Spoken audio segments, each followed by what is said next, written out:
Hello കൂട്ടുകാരെ, ഇന്നത്തെ promo വിശേഷങ്ങളിലേക്ക് എല്ലാവർക്കും സ്വാഗതം. ഇന്നത്തെ പ്രൊമോയിൽ നമുക്ക് കാണാൻ കഴിയുന്ന അങ്ങനെ നമ്മുടെ ശരത്ത് രേവതിയെ വിളിച്ച് പറയുന്നുണ്ട്, സച്ചേട്ടനെ ചേച്ചി കൂട്ടിയിട്ട് വരാൻ പാടില്ല, പക്ഷേ ചേച്ചി മാത്രം എൻ്റെ പിറന്നാൾ ഫംഗ്ഷന് വൈകുന്നേരം നേരത്തെ എത്തിക്കോളണം എന്നൊക്കെ പറയുന്നുണ്ട്.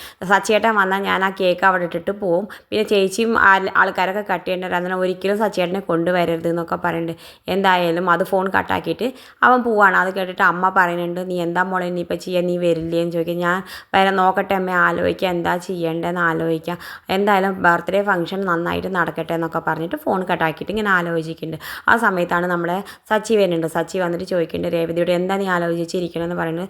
ആ സമയത്ത് രേവതി പറയുന്നുണ്ട്, ശരത്തിൻ്റെ ബർത്ത്ഡേ ഫംഗ്ഷന് സച്ചിയേട്ടന് തിരക്കല്ലേ, അതുകൊണ്ട് എന്നോട് ഒറ്റയ്ക്ക് ചെല്ലാൻ പറഞ്ഞിട്ടുണ്ട് എന്ന് പറയുന്നുണ്ട്. ആ സമയത്ത് നമ്മുടെ സച്ചി രേവതിയോട് പറയുന്നത്, നീ എന്തിനാ രേവതി ഇങ്ങനെ നോണ പറയുന്നത്, എനിക്കറിയാം നിൻ്റെ അനിയ എന്താ പറഞ്ഞിട്ടുണ്ടാവുക, അയാൾ ഒരിക്കലും കൊണ്ടുവരരുത്, അയാൾ വന്ന ബർത്ത്ഡേ ഫംഗ്ഷൻ ആകെ കൊളാവും, അതുകൊണ്ട് അയാൾ ഒരിക്കലും കൊണ്ടുവരരുത് എന്നാവും എനിക്ക് പറഞ്ഞിട്ടുണ്ടെന്ന് എനിക്ക് നന്നായിട്ട് അറിയാം എന്ന് പറയുന്നത്. അതുകൊണ്ട് നീ എന്നെ ക്ഷണിക്കാത്തോടത്ത് നീയും പോരുത്, അത് നിൻ്റെ വീടായാലും പോലും നീ പോരുത് എന്നൊക്കെ പറയുന്നുണ്ട്. രേവതിയാണെങ്കിൽ ഒന്നും മിണ്ടാതെ നിൽക്കുന്നുണ്ട്. ആ സമയത്ത് നമ്മുടെ സച്ചി പറയുന്നുണ്ട്, ഞാൻ പറഞ്ഞത് നീ അനുസരിക്കും തോന്നുന്നു, അത് ഞാൻ ഇപ്പോൾ പുറത്ത് പോവാണ്, നീ നന്നായി നല്ല കുട്ടിയായിട്ട് ഇവിടെ ഇരിക്കുന്നൊക്കെ പറഞ്ഞിട്ട് പോകുന്നുണ്ട്.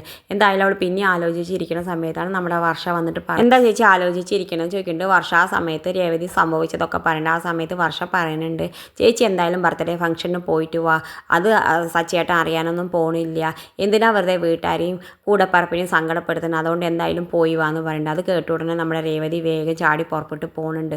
അവൾ പോണ കണ്ടപ്പോൾ ചന്ദ്രയ്ക്കാണെങ്കിൽ വലിയ സന്തോഷം ആവണുണ്ട്. സച്ചി വന്നതൊക്കെ പറഞ്ഞു കൊടുക്കാൻ, അവൻ്റെ വാക്ക് ധിക്കരിച്ച് പോയതൊക്കെ പറഞ്ഞു കൊടുത്തിട്ട് രണ്ടാളി അടി കുടിപ്പിക്കാന്നൊക്കെ വിചാരിച്ചിട്ട്. എന്തായാലും ആ സമയത്താണ് നമ്മുടെ സച്ചി വന്ന് ഇറങ്ങുന്നത്. ചന്ദ്രയ്ക്കാണെങ്കിൽ സച്ചിയെ കാണുമ്പോൾ വലിയ സന്തോഷമാവുന്നത് കാണിച്ചുകൊണ്ടാണ് ഇന്നത്തെ പ്രൊമോ അവസാനിക്കുന്നത്.